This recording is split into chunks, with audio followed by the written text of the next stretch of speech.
Sa mga nandito po for the first time, wag po kayong magugulat dahil high energy po talaga kami lagi every Sunday dito. Lahat ng mga congregation namin dito, pagka nagbabasa ng Word of God o kaya may preaching, talagang alive na alive. Tama po ba yun? Di ba? Ayan.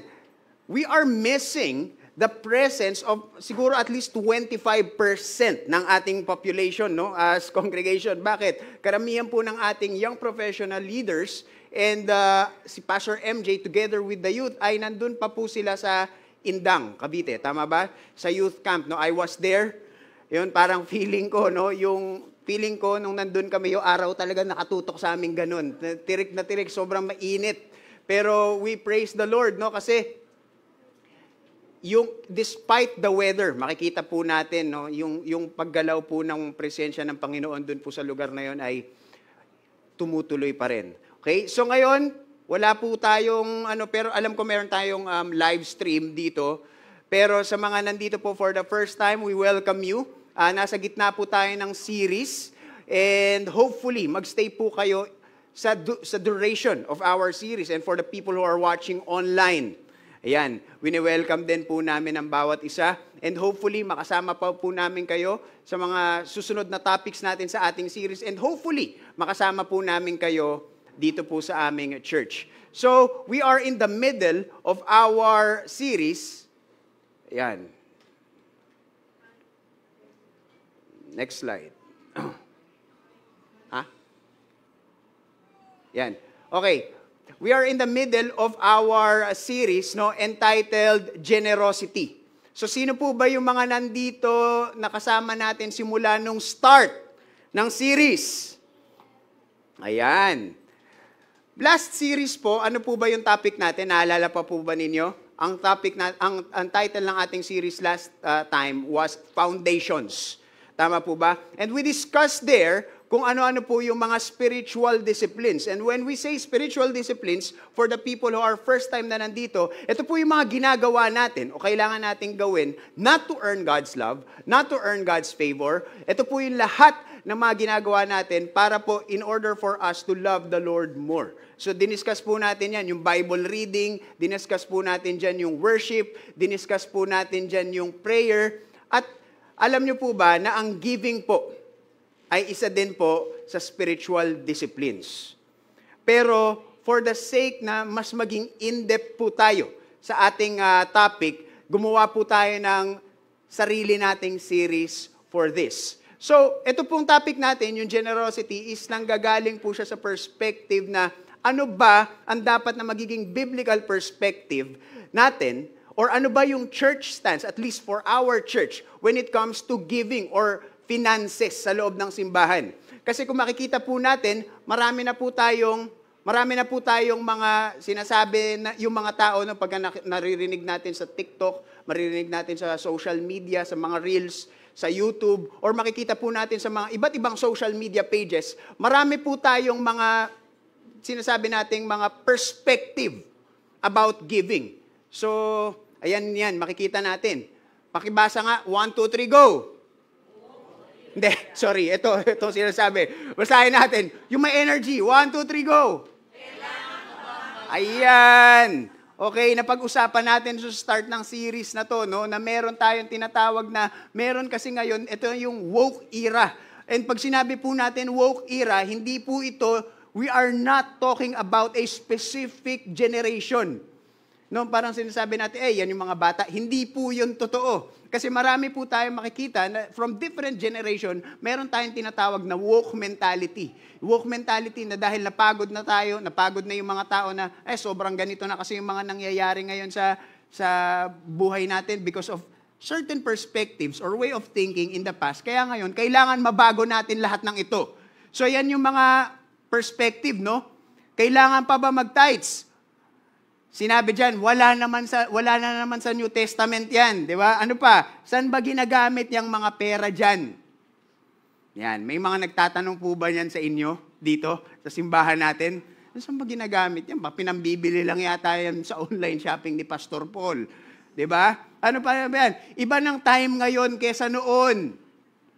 Ano pa ba yung mga sinasabi? Kung magbibigay naman ako sa family ko, di ba giving din yun kay God?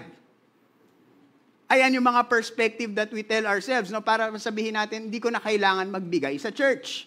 Because of these perspectives. Ano pa? Pag binless na ako ni God, magbibigay na ako. Ayan, yan, alam niyo po sa lahat ng yan yung favorite ko. Pag binless na ako ni Lord, Lord, sabi ko sa'yo, bless mo muna ako. Ikaw mauna. Di ba? Tapos magbibigay na ako. Yan po yung ano. Now, kaya ang title po ng ating magiging topic, with energy, basahin natin sabay-sabay yung title. 1, 2, 3, go! Ayan, pinag-uusapan namin ni Brother Jet nung kami nag-preaching meeting. Ang original title dapat nito is Men in Tights. No? Ang hindi natawa, hindi na gets. Okay, so, kaya, sabi ko, hindi, baka akala nila mag-workout tayo doon. I was also tempted na magpipreach ako, nakaganito ako, pero naka-tights lang ako. Tapos sa huli, yun yung doon manggagaling, alam nyo ba kung ba't ako naka-tights? Ayan. Now, eto, madalas tong tanong. Tama ba? Is tithing still a thing? And naalala ko, 2016, nagkaroon kami ng D-group kasi meron po ako sa D-group ko na mga pastors ng church. Umaten po sila ng D-group. Tapos isa sa mga tanong nila, paano sasabihin namin, pagka mayroong mga tao nagsasabi sa amin, kailangan pa ba mag-tithes? Nasa Bible ba yan? Asan yan sa New Testament? So, noong 2016, nagturo ako sa D-group ko, nag-research ako niyan about tithes. And kung makikita po natin, sabi ko, nung nagbabasa ako, nag-aaral ako, sabi ko, wala na akong nakitang tithing sa New Testament. No? Wala na akong nakitang tithing. So, nawala. Okay. So, yung tithing na hinahanap ko, sabi ko, kung meron mang tithing, meron lang yun sa Old Testament. Okay, for the people who are first-timers here, sa mga first-timers po na nandito, yung tithe po, ito po yung binibigay natin sa simbahan. No? Hindi ko po alam sa mga other institutions or religious organizations, no, but for our case, no, sa simbahan po namin, this is not really a mandated thing na isang bagay na ginagawa na kailangan mong magbigay. At pagka hindi ka nagbigay, tanggal ka na. O kaya ano pa bang mga pwedeng hindi ka na ligtas. Sa amin naman hindi ganoon, no? And I don't know kung may mga ganon. I don't know. Basta dito po, yung ginagawa po natin na tithes, it's giving. Yun po yung 10% na kung tawagin. Now, hinanap ko po yun, nung time na yun, nung 2016, nung magtuturo po ako sa D-group ko, hinanap ko siya sa New Testament. And wala po akong nakita. So, pero bago po kasi tayo mag-proceed, meron sana akong mga ipapakita sa inyo, bago po tayo mag-proceed, meron po muna tayong kailangan nating pag-aralan kung para saan ba yung tithing. Now, ang tithing po is, nung time po na nag-start po yan nung time ng Nation of Israel. Magkakaroon lang po tayo ng short background story. Okay lang po ba yun? Okay, nung time po dati, ang Nation of Israel ay niligtas po ni Pharaoh, ni God from Pharaoh. Kasi sila dati, nag-start lang po yan na nagkaroon ng famine. No? Ito po yung history ng Israel. Nagkaroon lang yan ng famine. Tapos dahil doon, nag-migrate po sila sa Egypt. Kasi nung time na yun, yung Egypt ang merong pagkain. Then after that, binless ni Lord yung lahi nila. Dumami sila ng sobra. Tapos saging sobrang dami na nila. Binless ni Lord yung kanilang lahi at naging para na silang nation. However, under po sila sa rule ng Egypt. But the Lord redeemed them. Ang ginawa ng Lord is, niredeem sila, tinanggal po sila sa Egypt. Mababasa po natin yung story na yun for people who are not Bible person here, doon sa Book of Exodus. Makikita natin kung paano po yun nangyari. And then, niligtas po sila ng Diyos, nilagay po sila sa wilderness, at doon po in-establish ng Lord sila as a nation. Doon po nag-start na establish sila as a nation. Because sa kanila, they don't know kung ano identity nila. Basta ang alam lang namin, nandun kami naninirahan, dumami yung lahi namin, we are not even a nation. We don't have a king, wala kaming leader, wala kaming identity. Squatter kami. No? Kasi kung saan lang kami nakakatira. So ngayon, nung nagpunta po sila sa wilderness. Ang ginawa sa kanila ng Lord is binigyan sila ng tinatawag nating constitution. Yan. Alam niyo po ba yung constitution? Alam niyo ba kung ano yung constitution? Yun po yung mga batas ng isang bansa. Nag-start po yun nung si Moses ay binigyan ng tinatawag nating, ano yung binigay sa kanya? Tablet, ganun. Binigyan siya ng 10 commandments. Now, contrary to popular belief, no, ang kadalasan ang sinasabi ng mga tao na yung 10 commandments daw ay basis ng salvation. Okay? Na kailangan gawin mo to, kailangan gawin mo yan. Pagka hindi mo yan ginawa, pupunta ka sa impyerno.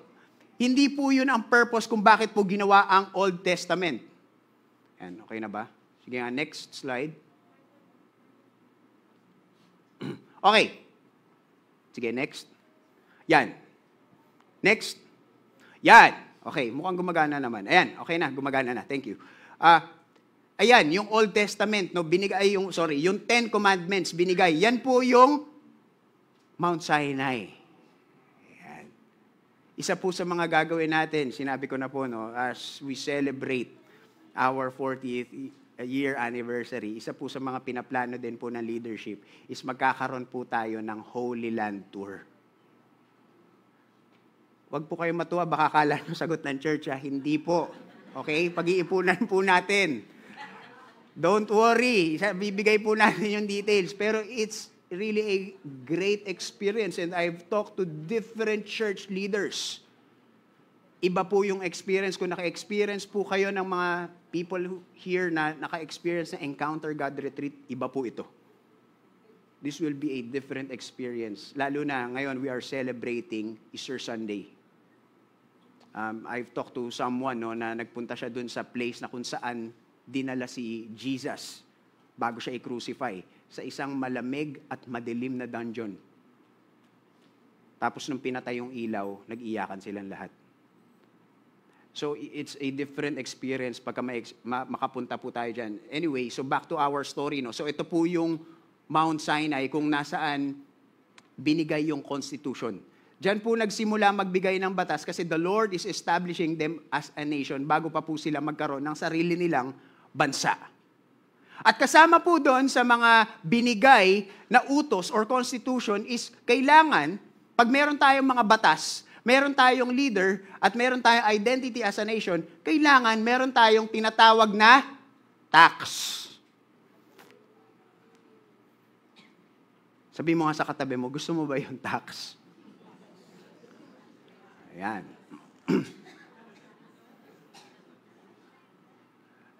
So, ito po yung tithes sa Old Testament. Marami po yan ng tithes. Pero, if we're going to be technical about it, magkano ba yung binibigay? Sa church, binibigay 10%, yun yung sinasabi na tithing. No? Yung nagbibigay ka ng 10% ng kinukuha mo or yung blessing ni God from you. However, if we're going to be technical about it at sasabihin natin, hindi, susunod ako sa kung ano yung sinasabi ng Old Testament, kung yun pa rin yung sinasabi ng Old Testament, kailangan sumunod ako. Now, kung ganun po ang ating perspective, kailangan natin maintindihan na hindi lang po 10% ang binibigay ng nation of Israel noong time na yon. Kasi meron po silang 3 kinds of tithes. Wala pa nga po dyan yung 2, hindi ko na po sinama. Sige, sasabihin ko muna kung ano po yung first tithe. Basahin natin sabay-sabay. 1, 2, 3, go! Wine, oil, and livestock was given to the Levites who had no inheritance and served in religious duties. Now, for the people who are first time here, ano yan? Noong time po ng Israel, minandato po ng Diyos. Doon, mandato. Okay? It was talagang required of them na kailangan magbigay kayo ng 10%. Tapos sabi, sino yung Levite? Sino yung jeans ba yan? Oh, yung Levite jeans. Okay, so hindi po yan jeans, no? Yung mga Levites is a group of people na sila po yung nagsisilbi as ministers. Sila po yung dati po sa mga church po dati, yung praise and worship leader, yung nag-offer ng sacrifice, yung nag-hold ng iisang tao lang po yun, isang grupo lang po sila. No? Sila po yung mga Levita. Levites, they are the people who are assigned doon sa worship sa church, yung dati nila, yung church ng Old Testament. So, now, ano ba yung sinasabi? Bakit kailangan bigyan yung mga Levites? Now, ito po dati, nung time na nag-cross na po sila at papunta na po sila sa Promised Land at nagbibigayan na po ng lupa, meron pong 12 tribes ang Israel. At binigay po doon, hinati-hati po yung lupa as their inheritance. At that is the whole nation of Israel. So parang sinasabi nila, kay Asher, sino yung mga tribe of Asher? Kami po yun. Okay, yan ang lupa nyo. Yung mga taga-Naphtali, kami po yun. Judah, Simeon, so on and so forth. Imagine nyo part kayo na magkakapatid. Binibigyan kayo. Nyari, si Tita Ami. Tita Ami, ito po ang sa inyo. Kare-kare. Yan. Kaya Tita Madel, ito po sa inyo. Liempo. Puro makabawal no? Anyway, tapos biglang tinawag lahat.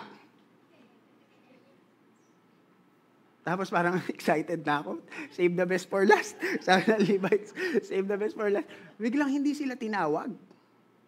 Tapos na ba yung Yung bigayan? Tapos na ba? Walang ibibigay sa inyo na lupa sa tribo ninyo. Bakit? Diba? Sabi sa Numbers 18, verse 20, you shall have no inheritance in their land. Lord, bakit man? Neither shall you have any portion among them. I am your portion. Okay. Bago tayo sobrang magpakabanal dito, mag-real talk muna tayo, church. Kunyari, sinabi yan ni Lord sa inyo, no? Imagine nyo, etong church na to, tinawag isa-isa. Sa'yo ang city of Muntinlupa. Wow! Sa'yo ang city of Parañaque.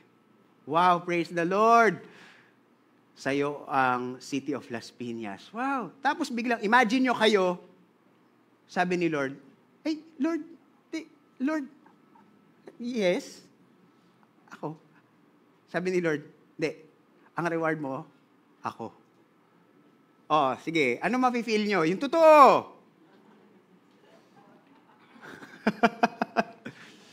Meron ba dito na magsasabi, real talk tayo ay wow, thank you, nakuha ko lahat, yung pinaka-the best. Si Lord ang reward ko. Wala akong lupang malaki, wala akong mga mansyon, wala akong mga kotse. Si Lord nakuha ko. Talaga ba? Sabi ko, bakit ba parang lugi? Ito yung nakikita kong reason. Kasi yung mga binigyan ng lupa, they can still experience God. Hindi naman as if, lupa na lang sa'yo pero wala na ako sa'yo. Hindi naman ganun yung nangyari, di ba? Parang sa mga magsaserve sa church noong time na yun or sa synagogues, hindi ba ako parang lugi? Di ba parang we all can have God. Pero ako, parang may God din sa akin, pero wala akong lupa.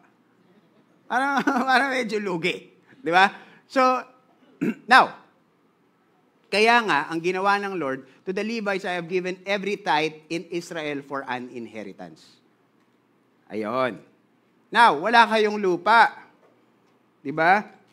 Wala kayong magiging lupa, pero bibigay ko sa inyo 10% ng bawat tribes. Ilan po ang tribes? 12. Tanggalin mo yung isa, dahil sila 11. So in logic hindi mo pwedeng sabihin kasi in value 110%. Kasi nga magkakaiba naman ng 10% However, in logic, 110% ang meron ang Levites. Diba?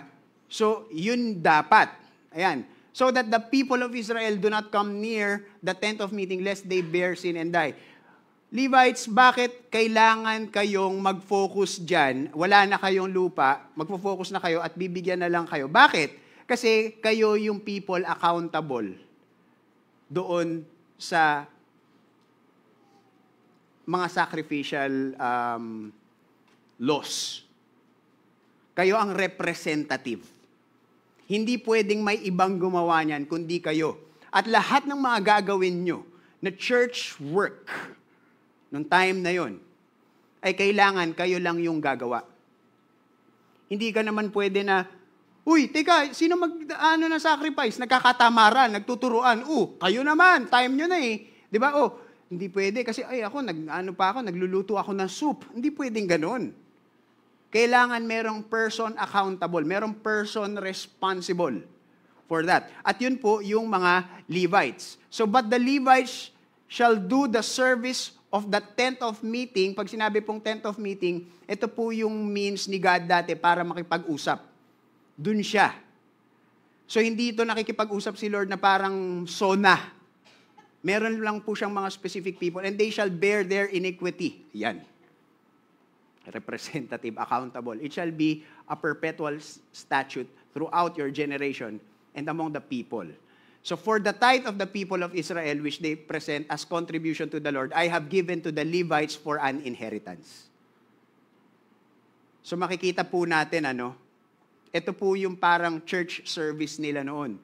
Andito po yung mga Levites, tapos yan po yung iba't ibang tribes. So pag tiningnan natin sa mas magandang view, ganyan. So ang nagkakandak ng service is yung pong mga Levites. Wala silang lupa, na katulad ng iba, after niya, magsisiuwian na yan sa mga lupa, sila, dyan na lang sila. Now, paano sila kikita? Wala silang farming, wala silang cattle, yun nga, kasi nga, meron po silang tithes. That's the first tithe. The second tithe is, tenth of produce was set aside each year. So, binibigay ka ng tenth mo talaga, na parang, kumbaga, sa ating context ngayon is, tenth mo sa every sweldo, meron pa ng 10% ng buong taon.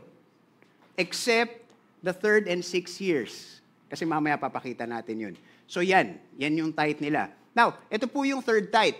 Yung third and sixth year, yung naipon nilang ng 10%, na imbis na ibibigay nila, ang gagawin nila, isusupport po nila yon sa mga poor. Isusupport po nila yon sa mga vulnerable people. So, or mga Levites dun sa local towns kung nakikitira doon sa town nila. So, parang yan po yung niyan. So, kung compute po natin, alam nyo, nung sa araw, nag-compute ako nung kung magkano yung binibigay. Ang haba na ng oras na ginugugol ko, hindi ko pa rin makakompute. Sabi ko, teka, hindi naman to gagamit ng 5 minutes dun sa preaching ko. Huwag ko na masyado. Approximately, it's 20%. So, parang yun po yung binibigay na tithes. Now, ang tithes po, in the Old Testament, ang purpose niya is number 1. Basahin natin. 1, 2, 3, go! Spiritual discipline. Diba? Na parang, kailangan mong gawin to. This is a means para mas makilala mo si Lord better. Next is, it's an act of worship. Ito yung mga internal purpose ng tithes. Third is so that we can manage our own resources. Sa next ko pong preaching, I will dwell on this deeper. Dito sa manage resources. Now, yan po yung internal. But, meron po yung external reasons, purpose. Ano-ano yun? Number 1, support the Levites. I-support yung mga naglilingkod sa Diyos. That's the number 1. Second is, for provision for the poor and vulnerable. And lastly, basahin natin sabay-sabay with energy. 1, 2, 3, go! Anong ibig sabihin yan? Ay, may pa-party si Mayor. Hindi. Okay? Ang mga religious festivals po ng mga Israelites, noong time na yan, they are doing that to remember the goodness of the Lord. Tandaan po natin na ang learning po ng tao will not require a specific approach. Hindi po pwedeng matututo lahat ng mga tao na ginagamit lang natin is puro preaching. Hindi po matututo dun. In the same way, ganun din. Ang learning po ng tao, it involves different approaches. And isa po sa mga approach nila to tell people about the Lord is by looking back sa mga ginawa ng Diyos sa buhay nila. Kaya meron po silang mga religious festivals is looking back sa ginawa ni God. So sa atin, we are doing the same. Diba? When we celebrate our anniversary, we are thanking the Lord for His faithfulness sa ating simbahan. Ano pa? Pagka tayo is nagse-celebrate ng Easter Sunday, thank you Lord God because you have redeemed us. Christmas, ano yung sineselebrate natin doon? Yung 13th month pay. Hindi. Yung nabuhay, pwede naman kasing ang daming ways ni God, no, para ipakilala yung sarili niya sa atin. But He chose that method to be with us personally. So, they look back doon sa mga yun. So, yun ang purpose ng tithes. So, sa dinami-dami na sinasabi ni Pastor Paul, ang tanong, di ba? Ano ba yung tanong? Kailangan ba magbigay? Pa rin. Kailangan natin magbigay. Why? Because lahat ng mga sinabi ko kanina, yung looking back, ano pa yan? Yung supporting, those are church work. At kung meron man tayong aalalahanin ngayong umaga na to, is ito. Basahin natin sabay-sabay. 1, 2, 3, go!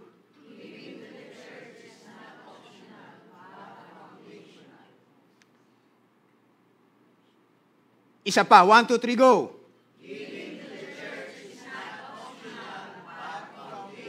Gusto niyo yun yung ginugulat ko kayo? Okay. So, lahat po yun, nung time na yun po yung parang naging tax nila. Kasi yung time nila before, the church is their government. At in order for the government to run, kailangan merong support yung leaders nila financially, yung kanilang mga facilities. So now, pupunta tayo sa context natin ngayon. Hindi na kasi government pati church iisa ngayon eh. Pero, if we are giving, ang purpose nun, kailangan ma-serve kasi yun yung supporting our leaders. Ano pa? Events looking back sa mga ginagawa ng Diyos. Ano pa? Supporting the people in our community. Okay? So, balik tayo sa question. Is tithing still in the New Testament? Di mo naman sinagot eh. Well, is a resounding yes. Makikita po natin na nasa New Testament pala siya. Alam niyo kung kailan ko lang po nakita? Last week. Seryoso po ako. I had to change this topic for this one. Now, nasan po ba yan?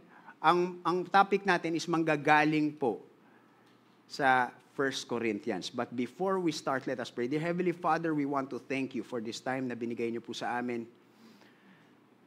Lord, thank you for giving us kung ano ba yung essence ng tithes and helping us understand yung purpose nito nung time before na binigay mo yun sa amin. Lord, we want that for this time, makita namin personally how you can use our giving for your kingdom. So Lord, may just speak to our hearts today. May just open our eyes. Fill us with your presence. In Jesus' name, amen. So ang babasahin po natin is manggagaling po sa book of 1 Corinthians. So ang author po niyan is si Apostle Paul. Ang Book of Corinthians is a letter, one of the letters sa Bible. Tatandaan po natin that the Bible is not a book, it's a collection of books. At ang Book of 1 Corinthians po is a letter na sinulat po ni Apostle Paul sa church in Corinth because meron pong mga nagiging problems doon. So ang audience niya, the Christian church in Corinth, primary of Gentile believers. Ito po yung mga converts. Karamihan dito, mga Greeks, Romans, mga hindi po mga Hudyo na katulad nila na naging convert because of what Jesus has done. Tapos nakita nila na parang okay yung life nila. Ano bang meron dyan? Naging part sila ng family na yun. However, nung naging part po sila ng church, in Corinth, noong time na yon, nagkaroon po ng iba't ibang problema. And it's normal, it's natural. Even us, kahit nakilala na po natin ang Diyos, meron pa rin pong mga issues tayong pinagdadaanan as a church and as individuals. So ang aim po ng 1 Corinthians was to address these problems by correcting erroneous beliefs and behaviors, urging unity, purity, and proper worship. So, babasahin natin ngayon yung 1 Corinthians 9. Ayan. Imagine nyo, nasan dyan yung tithes? Hanapin nyo, okay? Okay ba yun? Pag nahanap nyo, meron kayong chocolate kay Brother Jet. Okay ba yun? Ayan. So, verse 1, sabi dyan, am I not free? Am I not an apostle? Have I not seen Jesus our Lord? Are not you my workmanship in the Lord?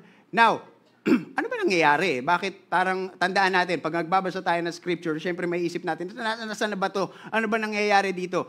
Kung titingnan po natin yung context nung kung ano yung sinasabi ni Apostle Paul dito, the writer of 1 Corinthians, is makikita natin, dahil nga maraming issues nung time na yan, sinasabi ni Apostle Paul, kung makikita nyo sa mga chapters, sasabihin niya, now, tungkol sa ganitong topic, tungkol sa marriage, tungkol sa singlehood, now tungkol sa food for the idols. Ito po, ang context po nito is, nandun po siya sa context ng talking about the food for the idols. Now, short background. Okay lang ba yon? Sabihin mo sa katabi mo, huwag kang matutulog, kundi pipitikin ko tenga mo.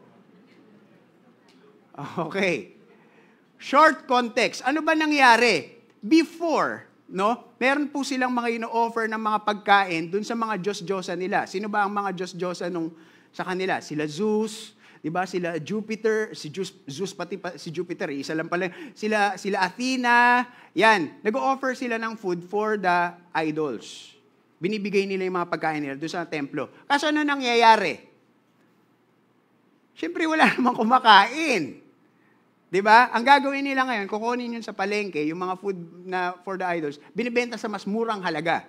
Tapos merong mga believers, uy, mas mura, bibiling ko yan.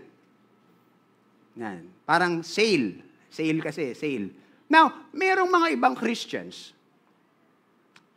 rather, maraming mga believers nung time na yun, na parang sinasabi nila, off yan. Kasi in-offer yung pagkain niya sa idol, tapos ngayon kakainin mo. Eh, di ba na kay Jesus ka na?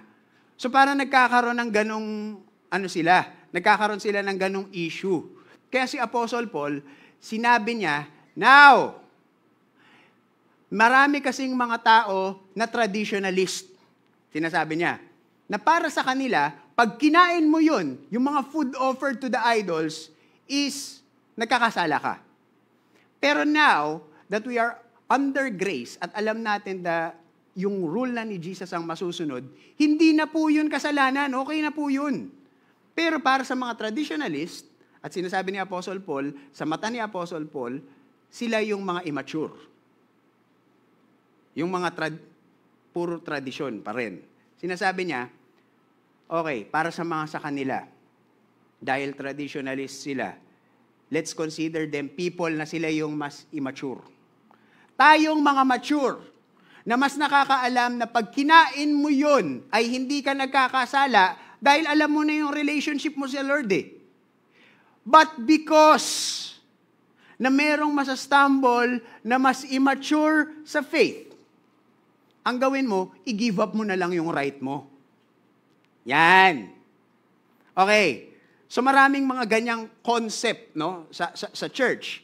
So, isa sa mga natanong yun sa akin before, parang masama ba uminom? Masama ba magpatato? No? Now, ako, ang lagi kong sagot dyan,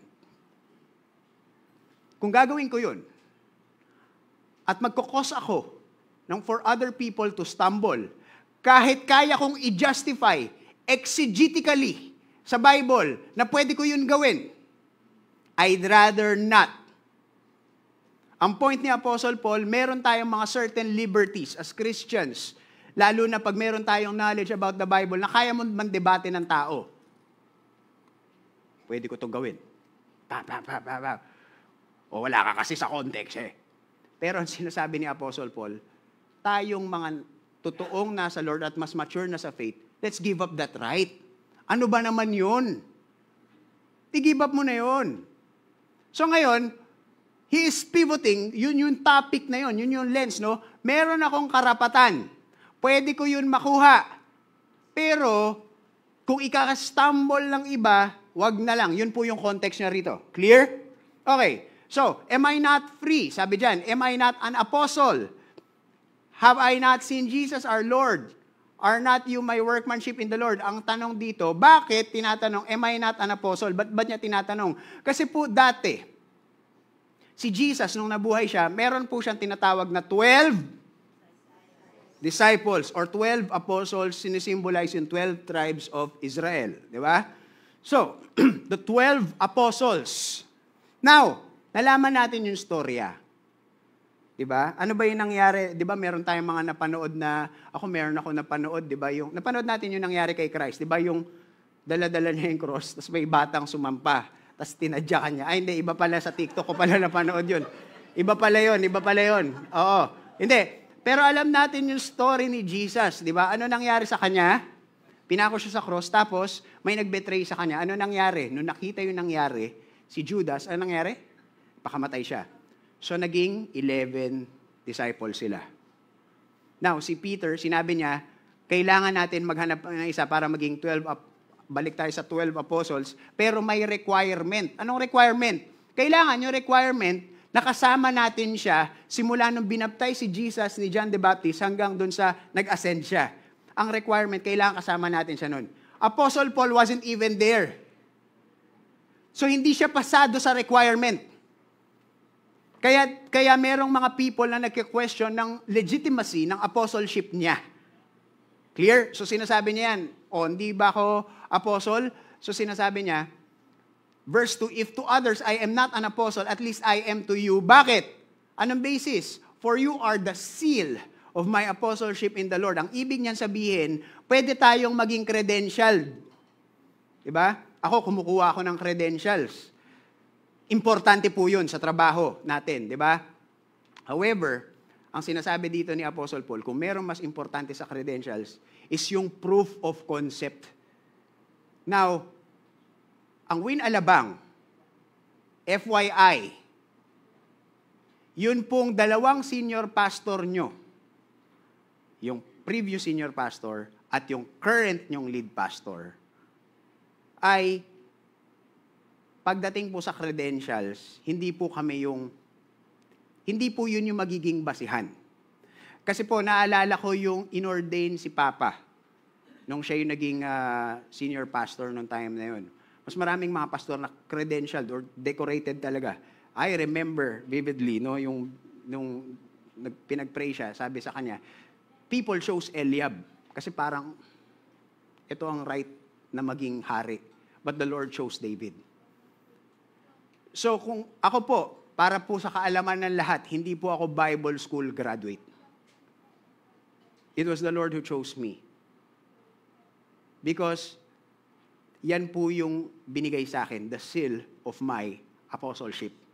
So we are not called to be pastors, apostles, evangelists because we are credentialed or graduate ka ng School of Evangelism, School of Apostleship, School of Shepherding. Kaya ka po pinipili ng Diyos kasi yung body of work mo is pastorship, body of work mo is apostleship, body of work mo is evangelist. Yun po ang mas nagmamatter. Yung lifetime of work. So yun ang sinasabi ni Apostle Paul dito. That you are the seal of my apostleship in the Lord. Now, this is my defense to those who would examine me. Sa mga taong magsasabi at magkakaroon ng question sa aking ginagawa, ito po yung aking defense. So ginawa ni Apostle Paul, meron siyang means, no? Meron siyang naging order kung paano niya dinefend ngayon yung sarili niya. Number 1 is through comparison. Sabi niya, verse 4, we do not have the right, do we not have the right to eat and drink? Do we not have the right to take along a believing wife, as do the other apostles? and the brothers of the Lord, and Cephas. So, okay. Ang sinasabi dito ni Apostle Paul is, meron silang mga privileges, yung mga apostles. Yung brother ni Lord, which is si James. He's talking about James. Kasi this time, okay, sinasabi ko nga po sa inyo meron po kasi, ito po kasi parang the movie, yung topic natin. Meron po tayong mini-series. Nasa Night of Prayer. Sinabi ko po yun, no? Yung last time na tayo sa Night of Prayer, nag-discuss tayo. Si James, the brother of Jesus, emerged. Siya na yung naging leader ng early church. Mas mataas pa yung position niya kay Peter. So, yan yung sinasabi niya, kino-compare niya ngayon yung mga privileges na meron yung mga apostles, pati siya. Si Cephas po is si Peter. So para lang FYI, si Peter po ay may asawa. Okay? The first pope. Verse 6, or is it only Barnabas and I who have no right to refrain from working for a living? He is pivoting naman. Sa kahit nagsuserve siya, meron siyang means of income. Bivocational. Ayan, para siyang bivocational. Hindi siya full-time. Ito po yung kino-compare niyang una. Next is through common sense. Okay, ano ba yung kino-compare niya, Pastor? Wait lang kayo.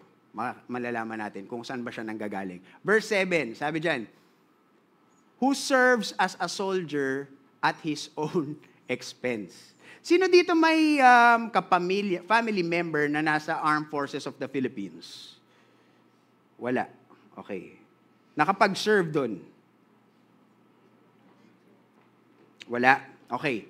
Now, eto. Ganito ba yun? Natatanong ko sa inyo Kunyari, magiging sundalo ka, no? Magiging sundalo ka. Okay, gusto ko po maglingkod sa bayan, gusto ko maging sundalo, ipaglalaban ko po yung bayan. Oo, kasi magkakaroon tayo ng gera dun sa kalaban nating nation. Sige, kasama po ako. Asa na po yung jet fighter? Tapos biglang ito yung jet fighter. Bumili ka, 1 million. Paano po yung baril ko? Ito yung presyo. Ano bang gusto mong baril? Depende sa budget mo kung ano yung magiging baril mo. Ganun po ba yun? Hindi. Di ba? Dahil ang goal lang ng sundalo is gamitin yung skills niya para lumaban. Yung mga armas niya, yung combat boots niya, although nung nag-ROTC ako, bumili ako ng sarili kong combat boots, okay? Pero yung mga sundalo, hindi naman nila, it's provided for. Tama po ba? Ito pa, sino dito may mga farm? Farm bill. Okay, farm bill na lang, O kaya, ganito na lang. Sige. Sino dito may mga tanim? Ayan na lang. Pakitaas kamay. Yung mga may tanim. Yung may bunga, naalala ko, nagtanim ako ng sili kasi sabi ko, yun daw yung pinakamadali. Yun yung ginawa kong natapos na yung school year, hindi nagbunga Okay. Pagka nagbubunga yung mga tinanim natin, sasabihin ba natin, tas ang dami ng bunga, sasabihin ba natin, meron ba tayong kaisipan na bawal ako kumuha dyan? Bakit? Kasi akin yan Uy, ba't ka kumukuha yan dyan? Sa'yo yan Wala naman tayong gano'ng rule, di ba? So parang, through common sense, parang these are rhetorical questions ni Apostle Paul. Di ba? Who tends a flock without getting some of the milk? Do I say these things on human authority? Okay? Meron kaming mga privileges. At itong mga privileges nito, meron ako. Bakit? Kasi through comparison. Meron silang ganyang privileges. Ano pa? Common sense. Tapos sinasabi niya, do I say these things on human authority? Sinasabi ko ba to dahil opinion ko lang? Hindi. Di ba? Kahit si Jesus, sinabi niya to. Yun. Sinabi niya. He was quoting Jesus from Luke 10, no? Sabi ni Jesus diyan, si Jesus yan nagsabi sa mga disciples niya, and remain in the same house, eating and drinking what they provide, for the laborer deserves his wages. Ito po yung time na inutusan niya yung mga disciples niya na mag-preach. So parang sinabi, tanggapin nyo, for the laborer deserves his wages. So parang sinasabi niya, hindi to opinion. Sinabi to ni Jesus. Ibig niya sabihin, kulang na lang sabihin niya, nasa New Testament to. O pero hindi pa yun Okay? For it is written also, in the law of Moses, you shall not muzzle an ox when it treads out the grain. Ano ba yung mga sinasabi niya? Ang hirap naman intindihin. Masyado makata. So ito po yun. Sige, para lang at least alam natin, makikita po natin yung sinabi niya yan. 2 beses po lumabas yun. Do not muzzle the ox when it's treading the grain. So Deuteronomy 25:4, pati 1 Timothy 5:8. Ganito po yan. Explain ko lang yung context. Ito, mga ox, nagtatrabaho yan. Kumbaga meron silang ginagawa para yung sa farming nila, para makuha nila yung mga palay. Yan yung ginagawa nila. Meron silang mechanism na para tinatrabaho yun na ox para magkaroon ng palay. Ngayon, ang sinasabi, wag mong busalan ba yung tawag doon? Wag mong busalan yung ox habang nagtatrabaho siya. Bakit? Para pwede siyang kumain habang nagtatrabaho siya. Kasi magtatrabaho naman siya. Hindi naman niya nagla-lunch break. Kumbaga, working lunch siya Yun ang nangyayari sa kanya Di ba? Siyempre, kailangan okay lang yung, kaya pag sinabi mo doon sa ox ka lang, kailangan ganun. Huwag mong, nagtatrabaho, yung nagbibigay ng buong trabaho niya, kaya mo makakain. Diba? Parang yun yung sinasabi niya. Yun din ang sinasabi niya. So, ganito po yan. Lumalabas po yung mga perspective na to sa Old Testament and at the same time, it is being echoed in the New Testament. Okay? Natatawa kayo sa ox, Yeah, so, does he not, ngayon, ito nakakatawa, ito mas nakakatawa. Nung sinabi ba sa Old Testament ni Moses na wag mong busalan yung ox, concerned ba siya dun sa ox? Diba? Parang, ano ba to? Animal rights ba to? Yung topic nun? Hindi. It's a figure of speech. Na parang sinasabi, pag merong nag-work, kailangan, okay lang yun, na dapat meron siyang pangkabuhayan. Yun ang sinasabi dyan. If we have sown spiritual things among you, is it too much if we reap material things from you? Now, if you can remember, I think it was years back, meron akong pinreach, di ba, sinasabi ko, what you sow, you reap. What you sow, you reap. So, pagka nagsosow ka ng ministry, anong benefit nun? Ministry din. Diba? Ang sinasabi natin, di ba, before dun sa preaching ko, nagkaroon ako ng preaching, hindi ka pwede magtanim ng mangga. Tas ang bunga mo, kalamansi. Kailangan ko ano yung tinanim mo yun. Now, ano ang sinasabi ni Apostle Paul dito? Now, yung sinasabi ko na yun, na preaching na yun, is the rule of life. Ang point po nun, kung gusto mo ng 100% accuracy rate, magtanim ka ng pera para anihin mo pera. Accuracy rate yun. That's the law. Hindi siya theory. This one is more of an ideal scenario. Hindi to be expected. This is the ideal, pero hindi siya laging nangyayari. Tama po ba? Okay. If we have sown spiritual things among you, is it too much if we reap material things from you? Sabi dyan, if others share this rightful claim on you, do not we even more? Parang ang sinasabi dito ni Apostle Paul, may trabaho ang simbahan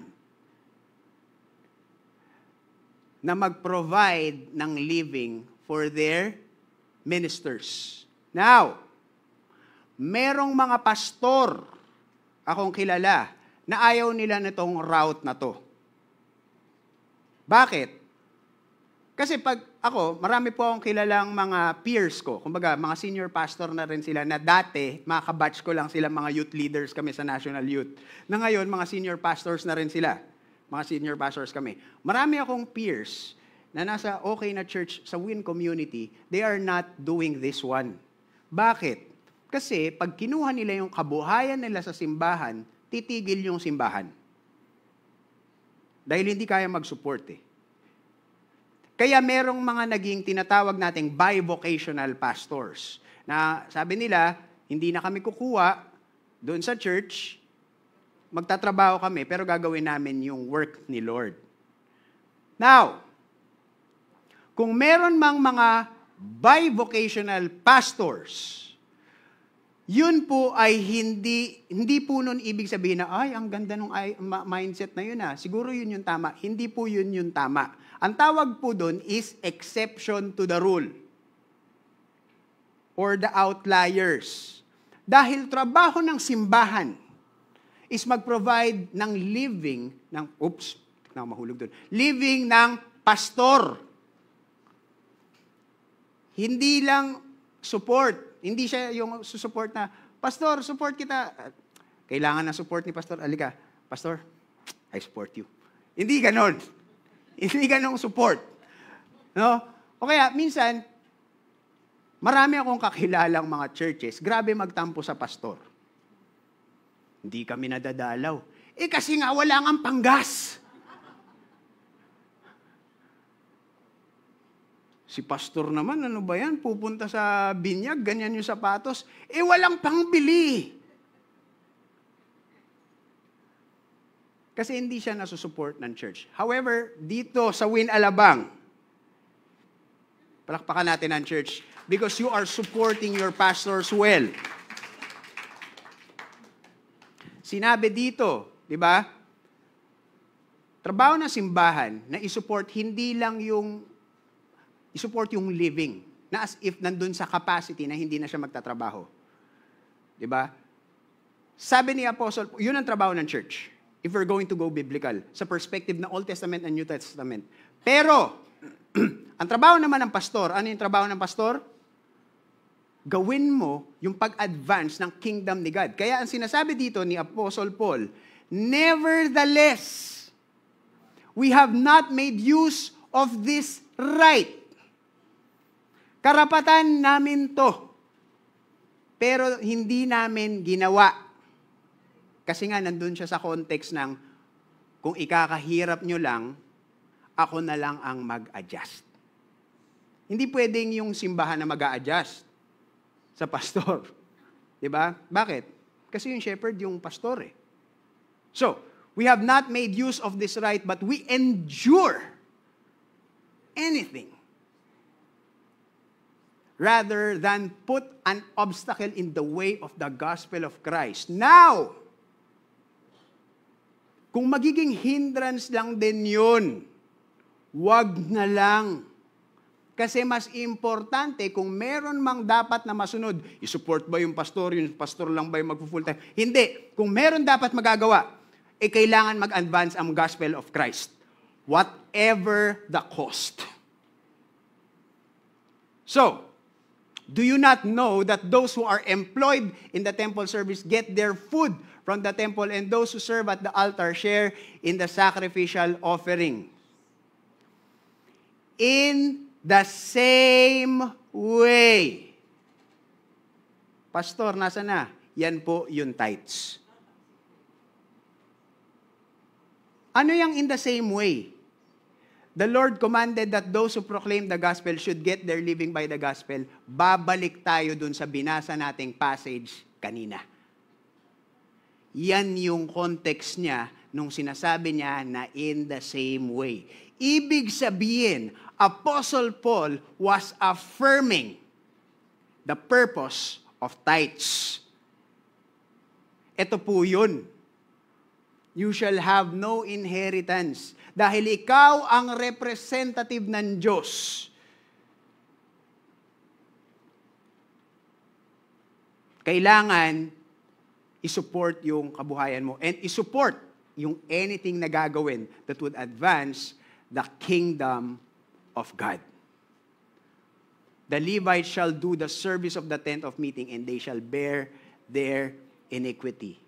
So yan po yun. Now, punta tayo sa verse 15.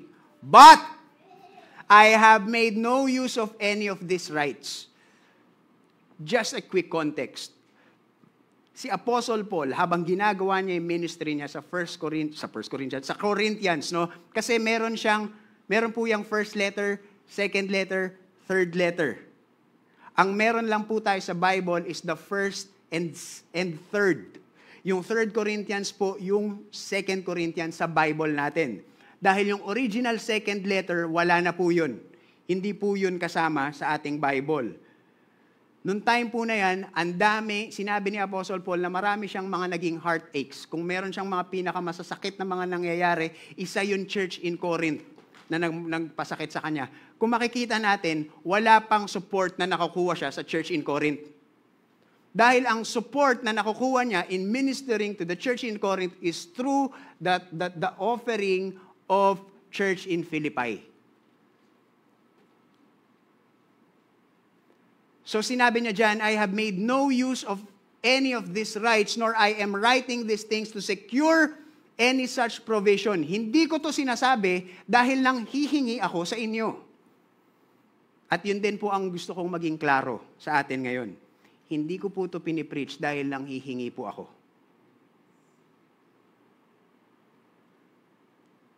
Mayaman po yung asawa ko.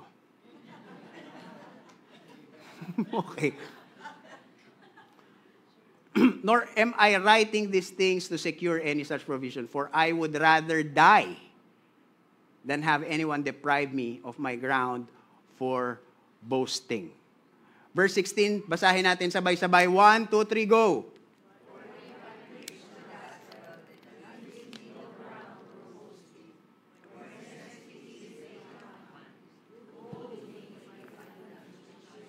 Woe to me if I do not preach the gospel. Kung meron mang command na kailangan masunod, hindi kailangan masunod yung ginagawa dapat ng church yung responsibilidad niya sa pastor. Yung pastor, hindi, dapat yung pastor ginagawa, dapat hindi na siya nagtatrabaho, dapat full-time na siya. Hindi, kung meron mang dapat mangyaring gawain, is that to advance the preaching of the gospel. That is of utmost authority regardless of may kakulangan. Yun ang pinaka-importante. For if I do this of my own will, I have a reward. But if not of my own will, I am still entrusted with a stewardship. What then is my reward? That in my preaching, I may present the gospel free of charge, so as not to make full use of my right in the gospel. Kung meron pong pinaka-importanteng gagawin ang mga tao, pag po tayo ay napunta na doon sa nakilala na natin ang Diyos, hindi pa po tayo tapos. Nakakilala ko na si Lord, yes, nasa heaven ako, maghihintay na lang ako mamatay. Heaven na ako. Hindi po. We have a job to do. And that is to tell other people how beautiful Jesus is. Kaya ako,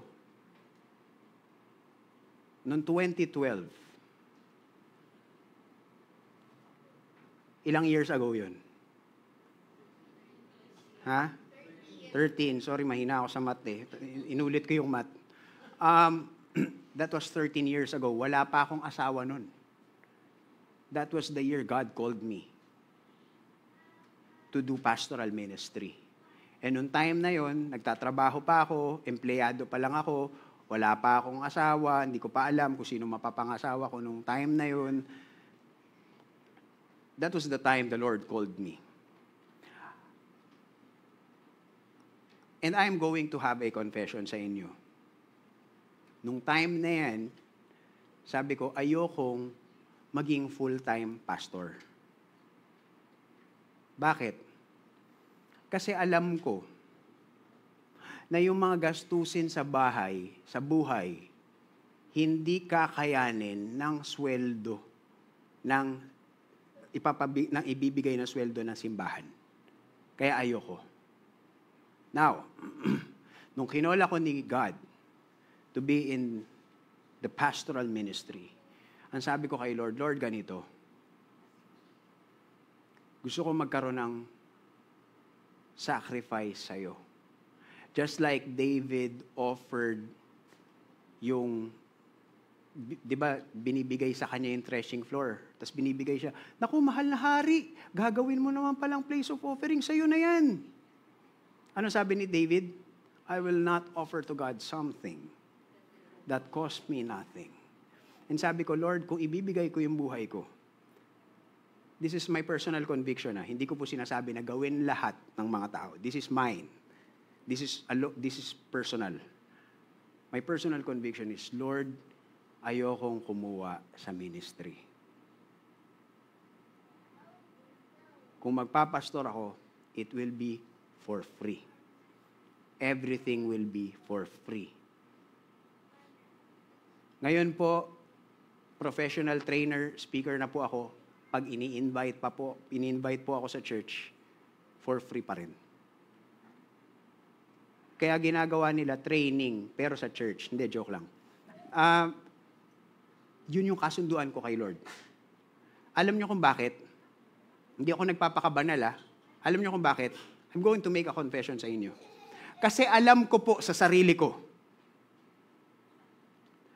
na pag hindi nagawa ng church, yun dapat nilang gawin for me, I will be affected. Magdadamdam ako. Alam ko yun. Alam ko na pag merong gusto yung mga anak ko, tapos hindi ko maibigay dahil kulang yung nabibigay ng simbahan, baka magtatampo ako sa church. That is the reality. Kaya sabi ko, Lord, I am making that commitment. Mamamatay akong ganito. Now, kung gusto mo ko i-sustain sa calling mo, you provide for my business. You provide for my skills. Dahil kung hindi, this will be my conviction because I want to offer this sacrifice to you. This is my act of worship. Fast forward in 2022, 2015, naging first time po ako na maging pastor, youth pastor. Then, 2022, doon na po ako na-install as an associate pastor. At may binigay sa aking sweldo ang council. Usap-usap sila, Pastor Paul, we want to provide you a compensation. And I tell you, mas malaki po siya compared sa ibang mga churches because I know their salaries. Yung mga other win churches na pastors. Yung ibibigay po sa akin ng leadership ng church is more than dun sa mga nakukuha ng peers ko. Pero binalik ako ni Lord, sabi ko, Council, maraming salamat. Pero hindi ko po yan kukunin. Now, I was firm with that. Nag-aaway pa kami ni Papa dyan. Nag-aaway pa kami ng asawa ko dyan. Okay?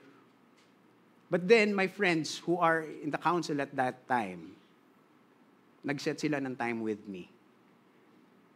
They talk to me. Not as a pastor, but as their friend.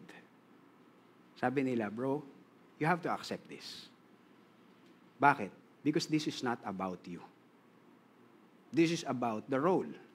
And we're going to create a precedence na pagkaganyan, magkakaroon ng mga comparison, magkakaroon ng...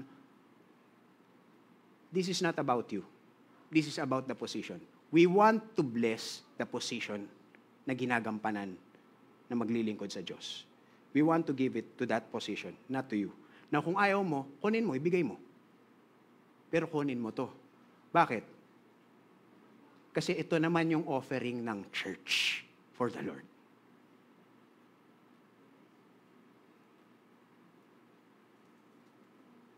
So kinuha ko yun, bumili ako ng maraming sapatos. Hindi, joke.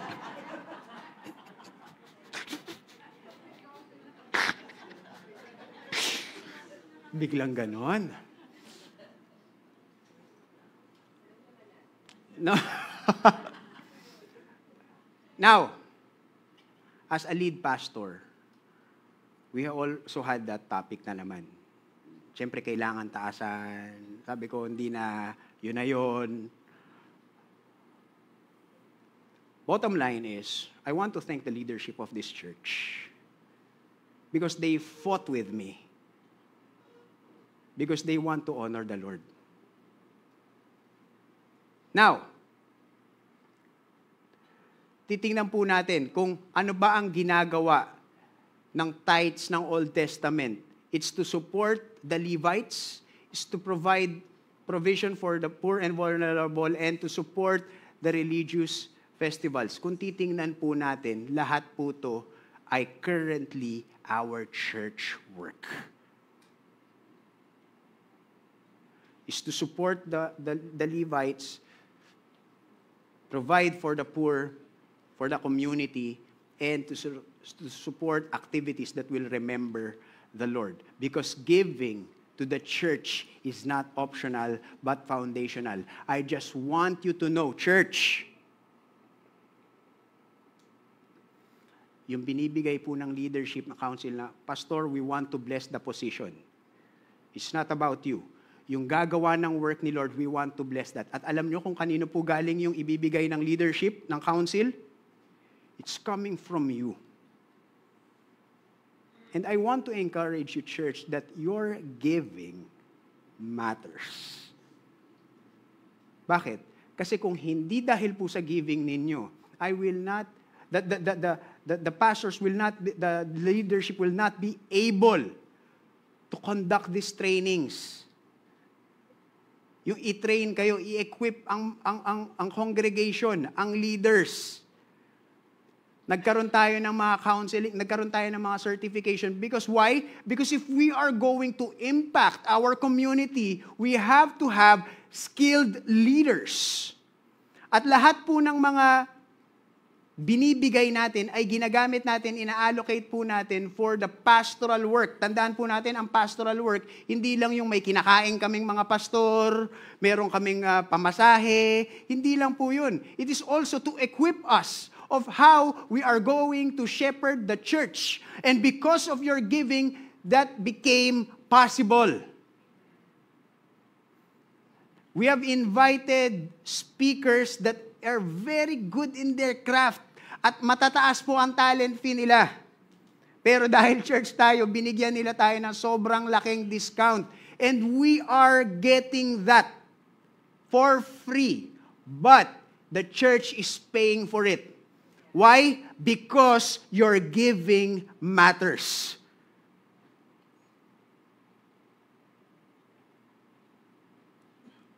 We are able to equip the leaders, mas magiging equipped mag-disciple, mas magiging equipped mag-win ng tao, mas magiging equipped to be better in your life.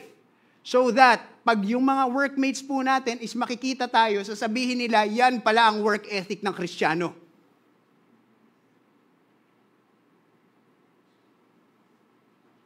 And this year, we celebrated our anniversary.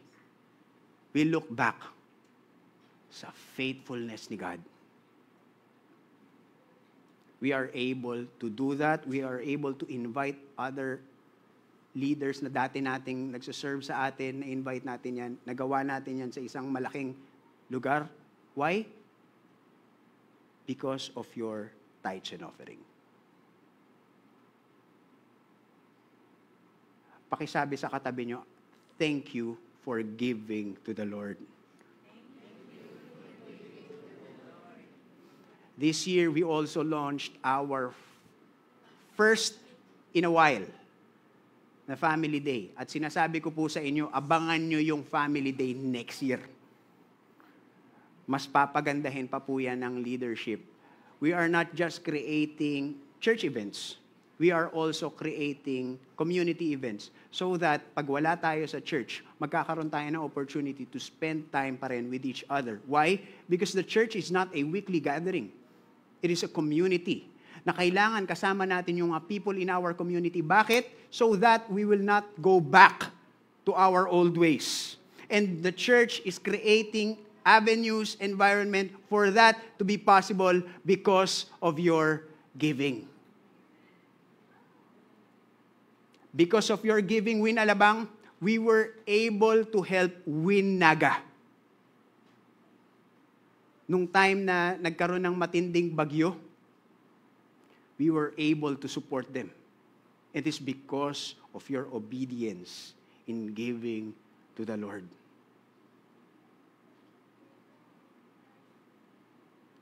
Nung nagkaroon ng sunog, we were able to send these laborers, these ministers, so that yung kamay ng Win Alabang, kahit wala tayo, imagine nyo yun, nasa trabaho tayo, we want to help, may representative tayo. You are part of it. Pasabi nyo sa katabi nyo, you are part of it. Kasi nagbigay ka. Pero pagka hindi siya nagbibigay, huwag mong sabihin you're part of it. Hindi ka nagtatights. Hindi ka part. No? Kami lang dito. Ganon. Hindi, joke lang. No? You know, every time we give, Lord, hindi kaya ng oras ko talaga eh. Yung skills ko could not maybe keep up. Pero there are equipped people who can do it right now. But what we can do is we can give so that we will be a part of that. We were also able to give free gas sa mga motorista sa Muntinlupa because of your giving. Because of your giving, Pastor MJ is provided for sa kanyang campus ministry. Pakipalakpakan nga ang Diyos. At na-transition po yan ni Pastor MJ sa youth fellowship. Thank you for your obedience. And because of your giving, we were able to minister, to give the youth an additional method of learning, yung experiential learning. That was Pastor Mer offering a prayer of anointing sa mga bata yesterday. Because of your giving, it was possible. So tingnan nyo ulit yung katabi nyo. Kung nagtatights, sabihin nyo, you are part of it. You are part of it. Ano pa?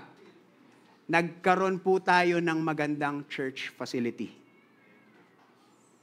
Hindi nyo inabutan nung meron pa yung kortina. Na pag ginanon nyo, biglang may mga lamok na parang pestilence.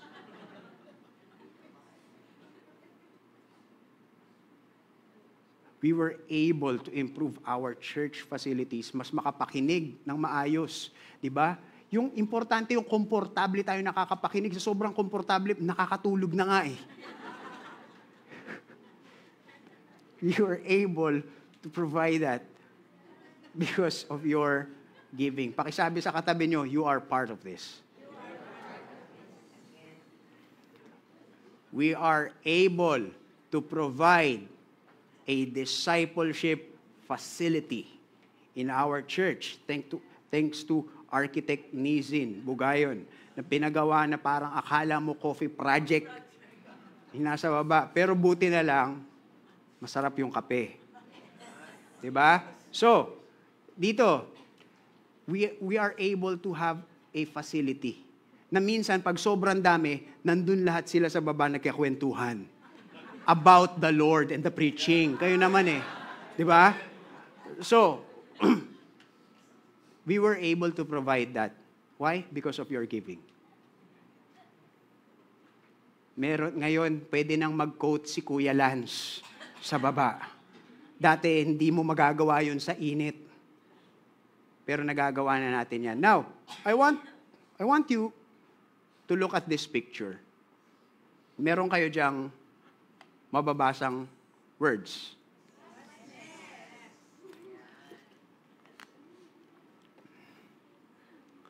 Last Saturday, council members and I went to a place na pinagpe-pray natin for our new church facility.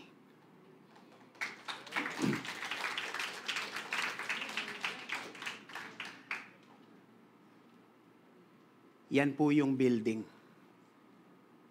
Mas malaki po. And we are praying for that. And ang daming mga naging heartbreak, yung kwento ko po nung night of prayer.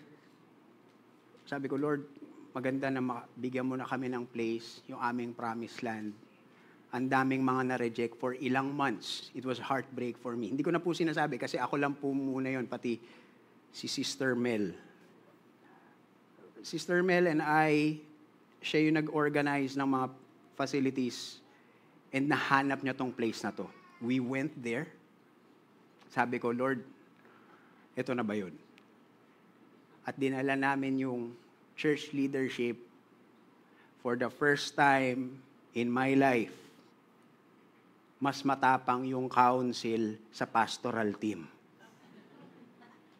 Sabi nung pastoral team, dito na lang tayo sa maliit. Nung nakita nung council yung mas malaki, ay, ito dapat.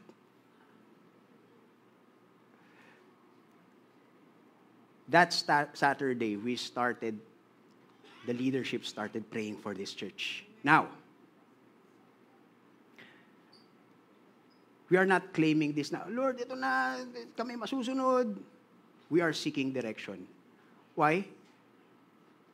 Because this is for the advancement of God's kingdom. Pag bumaba po tayo, pagbaba natin ng church, yan po makikita natin. May kainan, may mga kainan, tapos merong tayong park na pwedeng mag-discipleship group. At yung mga katabi niyan is companies na pwede nating i-reach out. People are waiting to be reached out. And we're going to need your prayers and your giving. Because this time, we want na, Lord, ito na ba yung time na 40 years na magpupunta na kami sa aming promised land? But Lord, we pray na yung place na lilipatan namin, this will not be for our comfort. This will not be for our bragging rights. This will be a place na mas malaki. Why? Because we are going to advance the gospel of Christ.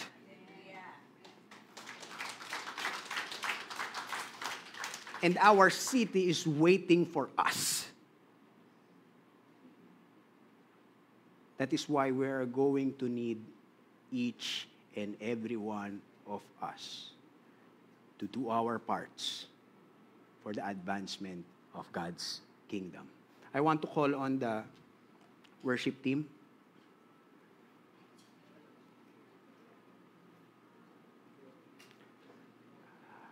Right now, we're going to start praying for this church facility. Gagawin po namin, magkakaroon kami ng 40-day fasting kaming mga pastoral team. If you want to join, you join. We're going to start seeking God's direction. We're going to start seeking God's provision. Because Lord, alam namin na marami kaming kailangan gawin. And this will be our ammunition. Nung sinabi ni David kay Goliath that I will cut your head off, David doesn't have a sword. Kasi yung vision na ibibigay sa atin ni God is more than what we could ever ask or imagine. And it will be the Lord who will sustain us. So today, we're going to sing a song. This song will be a declaration of this church that there is a mandate for us.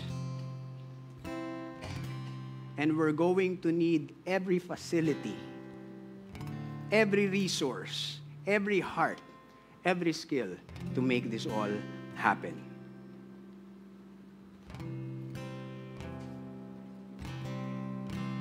Now is the time for God's people to arise.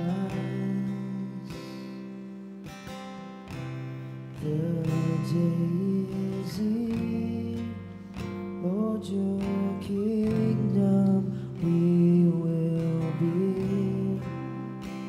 We are called for greater. We are called for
your love and power move through us. All we want is you, Lord. All we want is you, Lord. Come and fill us. Hear the cry of our hearts. Come and pour it out. Pour it out on us. You alone are the one we desire. You alone are the one that we're living for. So pour it out.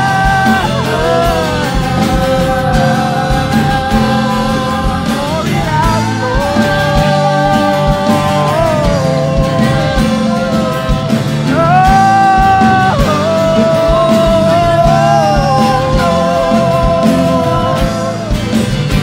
come and pour it out,